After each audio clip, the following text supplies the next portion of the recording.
દીવ જિલ્લા બીજેપી દ્વારા 26 જાન્યુઆરી નિમિત્તે ધ્વજવંદન કરવામાં આવ્યું।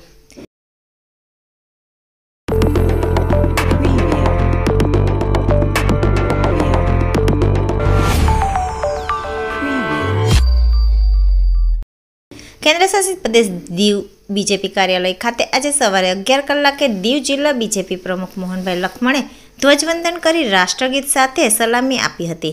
આ પ્રસંગે મોહનભાઈ લખમણે બીજેપી હોદ્દેદારો, કાર્યકર્તાઓ તથા કાઉન્સિલરોને પ્રજાસત્તાક દિવસની શુભેચ્છા પાઠવી હતી।